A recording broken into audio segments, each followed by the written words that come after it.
चन्न माहिया आ गया है तेरे उत्ते मन माहिया। रब ने मिलाया सानू इश्क च पाया, सानू जोड़ी तेरी मेरी गई है बन माहिया।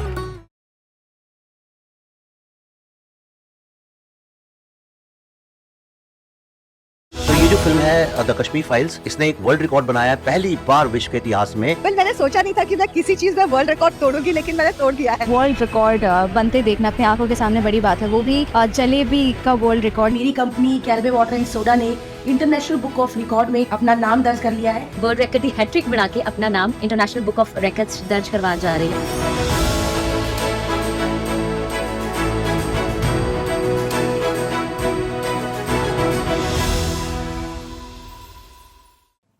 मित्रांनो, सप्रेम नमस्कार आणि क्रांतिकारी जय भीम। मी शरद विश्वासराव भालेराव, जळगाव, महाराष्ट्र। भारतरत्न विश्वभूषण डॉक्टर बाबासाहेब आंबेडकर यांचा ज्वलंत इतिहास सांगणारा एक पात्री नाट्यप्रयोग म्हणजेच मी सावली भीमाची गेल्या 26 जानेवारी 2025 रोजी सकाळी 8 वाजेला या प्रयोगाला सुरुवात झाली आणि सातत्यानं 21 प्रयोग करीत 26 जानेवारी सकाळी 10 वाजेला शेवटचा प्रयोग थांबला। एक नवा विश्वविक्रम घडवण्याचा मानस होता तो आज पूर्ण होताना दिसतोय, कारण international book of world record या संस्थेनं मी सावली भीमाची या नाट्य प्रयोगाला आपल्या जगाच्या पुस्तकात स्थान दिलेलं आहे। आज आनंद वाटतोय सांगताना की डॉक्टर बाबासाहेब आंबेडकरांचं जीवन चरित्र, संघर्षमय कहाणी माझं नाव जगाच्या पुस्तकात नोंद करण्यास कारणीभूत ठरली। आणि म्हणूनच मी स्वाभिमानानं म्हणतोय थँक्यू डॉक्टर बाबासाहेब आंबेडकर आणि thank you international book of world record. मित्रांनो, आपलं प्रेम, आपला विश्वास सदैव माझ्या पाठीशी असू द्या आणि हा प्रयोग आवर्जून नक्की पहा। सप्रेम जय भीम सर्वांना नमस्कार, अस्सलामु अलैकुम, सत श्री अकाल। आज डॉक्टर बाबासाहेब आंबेडकरांच्या जीवनावर, त्यांचं जीवन चरित्र सांगणारं मी सावली भीमाची हे एक पात्री नाटक जे मी स्वतः लिहिलेलं आहे आणि माझे गुरुवर्य चिंतामण पाटील सर यांनी दिग्दर्शित केलेला आहे। आजचा हा पहिला प्रयोग मी माझी आई आणि माझे मोठे बंधू यांना समर्पित करतो।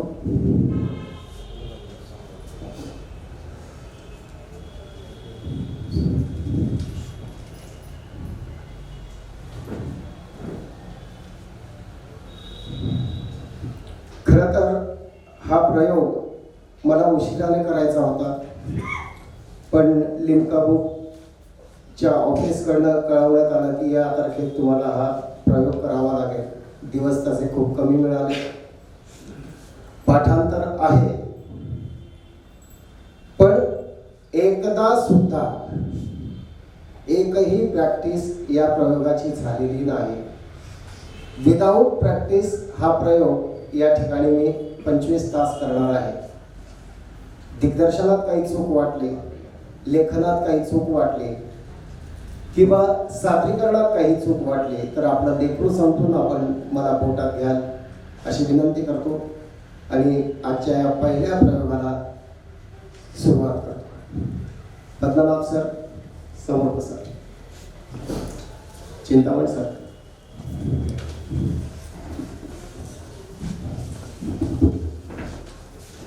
मी सावली भीमाची।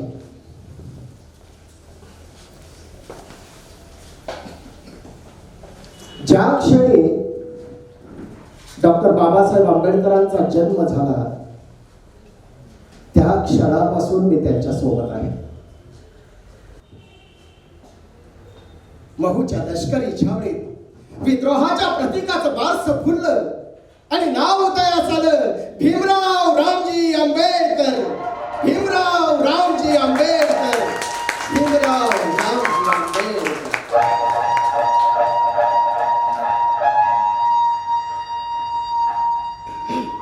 प्रेमानं सर्व त्याला भीमा म्हणायचे।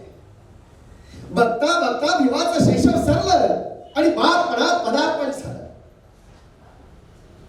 आता भिवा शाळेत जाणार आहे. त्याला ही ओढ होती. कोऱ्या पाठीवर माणसाचा मग गिरवायची आणि महाराचा मग उजळवायची. भिवा शाळेत गेला.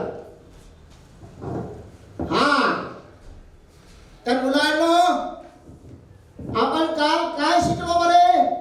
मास्तर पुढे सांगून घ्या ना. हा बोल. मास्तर आपण केलोय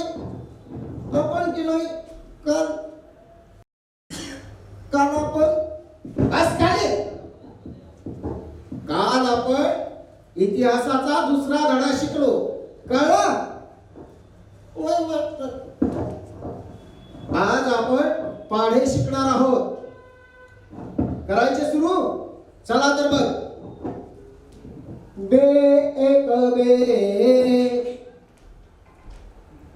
बे दुनी चार, बे त्रिक सहा, बे चौक आठ, बे पंचे दहा. अरे अरे अरे अरे अरे अरे फार तिथं सरळ वर्गात शिरलास. अरे अरे तुझ्या वर्ग प्रवेशाने अख्खा वर्ग भ्रष्ट झालाय. आणि काय रे, तुम्हा शूद्रांना कशाला हवंय शिक्षण? आणि हो, शिकायचं असेल तर वर्गाच्या बाहेर बसून शिक. म्हणजे कसे? आमचा धर्म भ्रष्ट होणार नाही. चल का बघतोयस काय? पण तिथंही बाबासाहेबांचा छळ सुरूच होता.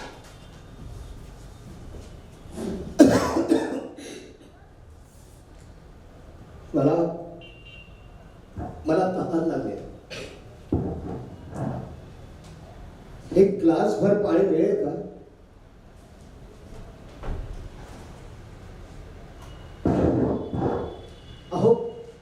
अहो कशाला कोरड पडते? एक ग्लास भर पाणी मिळेल का? मी तुमच्याशी बोलतोय. हो हो, आलं बरं लक्ष. पाणीच हवंय ना? जा, तो त्या कोपऱ्यात ठेवलाय मग तिथून घ्या. म्हणजे कसे, आमचा स्पर्शाने धर्म वाटणार नाही. कळले? बाबासाहेब माठाकडे वळले आणि माठाला शिवणार तोच. अरे अरे अरे अरे अरे अरे भ्रष्ट केला पूर्ण माठ. अरे या माठात घ्यायला सांगितल्यावर या माठातून घ्यायची काही गरज होती का? सारं पाणी अपवित्र केलं. अच्छा, म्हणजे माझ्या स्पर्शानं आता पाणीही अपवित्र व्हायला लागलं. मला सांग, तुम्ही ब्राह्मण आहात ना? मग मंत्र उच्चारण करून ते पाणी शुद्ध करून घ्या, की मी करून दे. नोकरी करीत असताना त्यांना एके दिवशी तार आली. ती तार मुंबईची होती. मुंबई म्हणतात बाबासाहेबांच्या छातीत धडधड व्हायला लागली. ते बेचैन झाले. त्यांनी तार उघडल्याबरोबर बंद केली आणि तडक रेल्वे स्टेशन गाठलं. स्टेशनावर गाडी उभीच होती. बाबासाहेब त्या गाडीत बसले. त्यांच्या डोक्यात विचारांचं थैमान चालू होतं. बाबासाहेब विचार करीत होते. त्यांनी स्वतःला सावरलं आणि जवळ असलेलं कबीराच्या दोह्यांचं पुस्तक काढलं आणि वाचायला लागलं. पण बाबासाहेबांकडून राहिला गेलं नाही. पुस्तक वाचता त्यांना रडायला आलं. ते रडायला लागले. रडत पुस्तक वाचत स्टेशन गाठलं. बाबासाहेब स्टेशनावर उतरले आणि तडक घराजवळ जाऊन उभे राहिले. बघतो तर काय तिथे लोकांचा जमाव जमलेला होता. लोकांचा जमाव पाहून बाबासाहेबांनी टाहो फोडला. बाबा,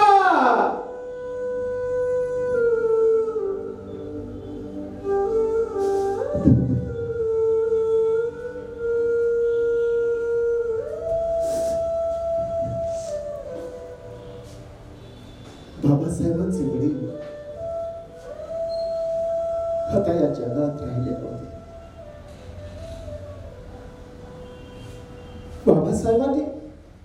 बाबासाहेबांनी रामजींचं स्वप्न पूर्ण करण्याच्या दृष्टिकोनातून पावलं उचलायला सुरुवात केली. त्यांना अजून शिकायचं होतं. जगातल्या महापंडितांना सिद्ध करून दाखवायचं होतं. आकाशाला गवसणी घालायची होती. आणि तशी संधी त्यांना चालू लागली. बडोद्याच्या महाराजांच्या रूपानं. या आंबेडकर या. आज तुम्हाला भेटून खूप आनंद वाटतो. अहो अस्पृश्य समाजातले तुम्ही एकमेव विद्यार्थी आहात.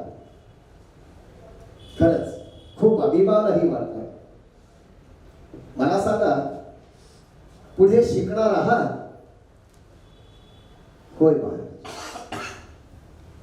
किती शिकणार आहात? जेवढं शिकता येईल तेवढं शिकेल महाराज. अच्छा, तुम्ही अमेरिकेला जा?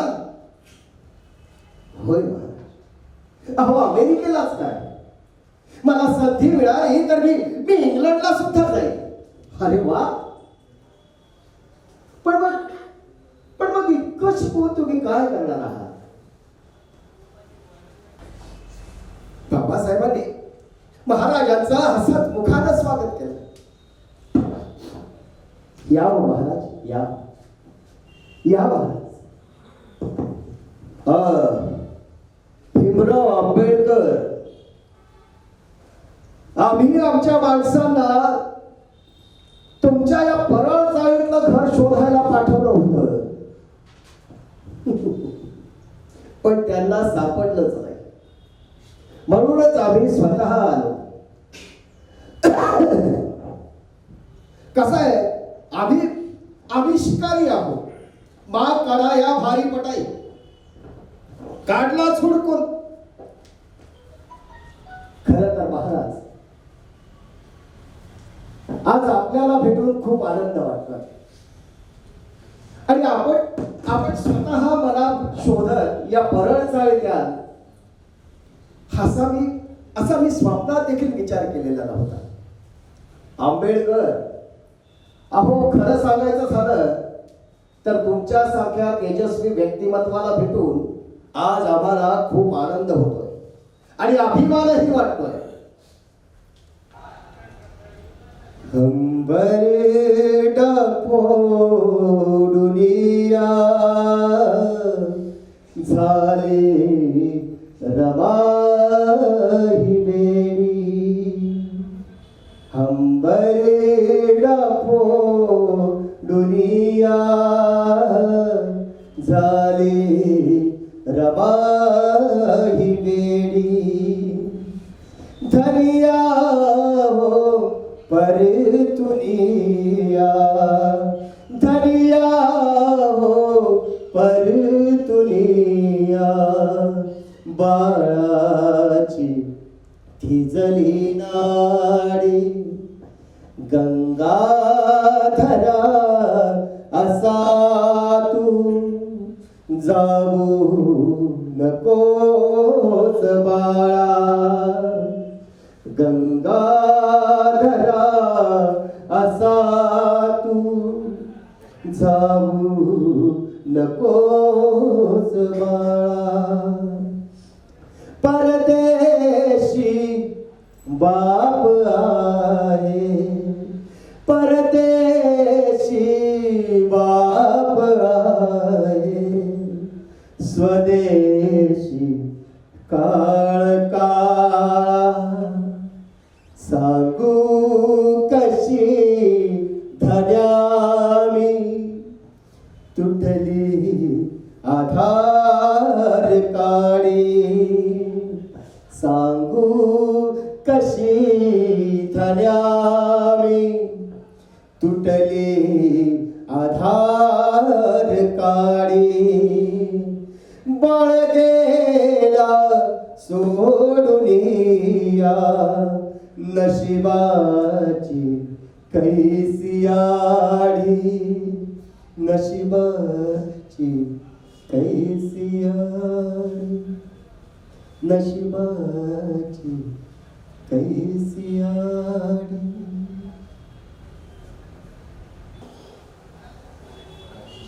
इकडे इकडे सारा समाज बाबासाहेबांची वाट बघत आहे. कधी येतील बाबासाहेब, कधी येतील बाबासाहेब, कोणत्या जहाजाने येतील, कधी पोहोचतील, अशा अनेक प्रश्नांची खटपट डोक्यात चालू असताना हे वादळ महाभयंकर निरोप घेऊन आले. त्या वादळाची महाभयंकर धार सांगू लागले, अरे अरे जे जे ज्या जहाजात बाबासाहेब भारतात येणार होते ते जहाज बुडालं. हे जहाज बुडालं म्हणतात समाजातल्या प्रत्येक माणसाच्या डोळ्यातनं अश्रूंचा महापूर ओसरू लागला. प्रत्येकाच्या डोळ्यातनं अश्रूंच्या धारा वाहायला लागल्या. प्रत्येक छाती ठोकत हंबरडा फोडीत रडू लागला. रमाईच्या डोळ्यातनं गळा गळा गळा गळा पाणी आलं. ती बोलू शकत नव्हती. शेजारीच उभा असलेला भिक्यानं तडक मंदिर गाठलं. मंदिराच्या आत शिरला आणि देवासमोर नवस मागायला सुरुवात केली. तेव्हा तेव्हा तेव्हा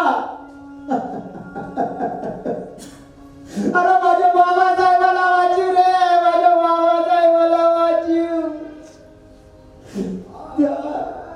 तेव्हा विनंती करतो रे, विनंती करतो. अरे माझ्या बाबासाहेबाला वाचीव देवा, माझ्या बाबासाहेबाला वाचीव. अरे अरे पाहिजे तर माझा जीव घे बाबा, माझा जीव घे. अरे म्या माझ्या हातानं हे चौकाचा काळीच घालून तुझ्या पायावर वाईल ना, तुझ्या पायावर वाईल.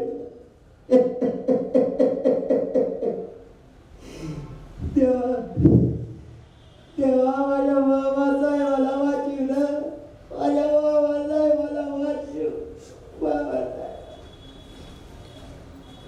भिका नोकरी करीत असताना त्यांना अचानक एक तार आली. ती तार मुंबईची होती. मुंबई म्हटल्यावर बाबासाहेबांच्या संपूर्ण अंगाला कापड सुटलं. त्यांच्या डोक्यात विचारांचं थैमान सुरू झालं. बाबासाहेबांनी तार उघडून पाहिलं, मुंबई वाचली आणि पाकिट बंद करत बाबासाहेबांनी डायरेक्टली स्टेशन गाठलं. स्टेशनावर गाडी उभीच होती. त्या गाडीत बाबासाहेब बसले. गाडी सुरू झाली. बाबासाहेबांनी विचारांचं स्वर दूर व्हावं म्हणून स्वतःजवळ असलेलं कबीरांच्या दोह्यांचं पुस्तक काढलं. ते पुस्तक ते वाचायला सुरुवात केली. पुस्तक वाचू लागले. बाबासाहेबांकडून राहिल्या गेलं नाही. ते पुस्तक वाचता रडायला लागले. रडत वाचत बाबासाहेबांनी स्टेशन गाठलं. स्टेशनावर बाबासाहेब उतरले आणि घराच्या दिशेनं जाऊ लागले. घरासमोर त्यांना लोकांचा जमाव दिसत होता. तो जमाव पाहून बाबासाहेबांनी एकच नाव बोलला, बाबा.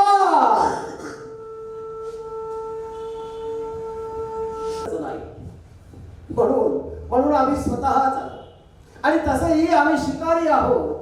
माग काढा या भारी पटाई काढला चुडकून. खरं तर महाराज, आज तुम्हाला पाहून खूप आनंद होतोय. महाराज, मला हे अपेक्षितच नव्हतं की तुम्ही मला शोधत या भरळ चाळीत याल. भीमराव आंबेडकर, खरं सांगू, आज तुमच्यासारख्या तेजस्वी पुरुषाला भेटून, व्यक्तिमत्वाला भेटून आज मन अगदी प्रसन्न झालं. अहो आमचे दत्तोबा पवार सारखं तुमच्याबद्दल बोलत असतात. बाबासाहेबांशी संपर्क व्हावा असं कुठलंच उपकरण त्यावेळी उपलब्ध नव्हतं.